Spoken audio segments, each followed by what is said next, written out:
हमारे चैनल को सब्सक्राइब कर घंटी को दबाना ना भूलें। धन्यवाद।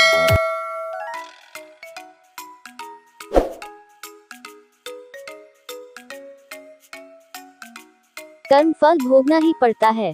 एक बार की बात है, एक पति पत्नी जंगल से नगर की तरफ जा रहे थे। चलते चलते उन्होंने एक पेड़ के नीचे विश्राम करने का सोचा। पति अपनी पत्नी की गोद में अपना सर रखकर सो जाता है। वहाँ एक योद्धा भी विश्राम करने के लिए साथ वाले पेड़ के नीचे बैठ जाता है।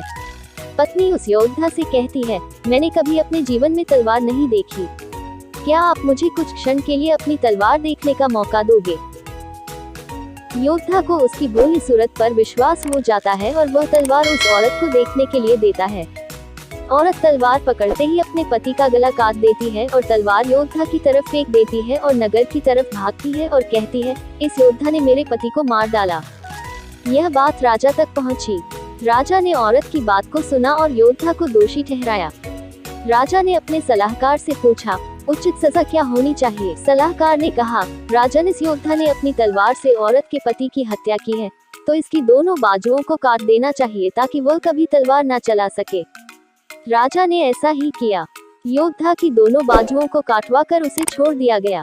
इस तरह जब योद्धा की बाजू काट दी जाती है तो वह उस पीड़ा और अपमान को सहन नहीं कर पाता और पहाड़ी से कूदकर आत्महत्या करने की सोचता है। लेकिन रास्ते में उसे एक साधु रोक लेता है। उस योद्धा को बताता है कि उसे उसकी स्थिति का पता है और उसे ध्यान लगाने को कहता है। योद्धा साधु से पूछता है, बाबा, मेरी गलती क्या है? मैंने उसके पति को नहीं मारा, फिर भी मुझे सजा क्यों मिली? बाबा उसे उसके पूर्व जन्म की कहानी सुनाते हैं। बताता है कि पूर्व जन्म में यह औरत एक गाय थी। उसका पति कसाई था और तुम एक पहलवान थे।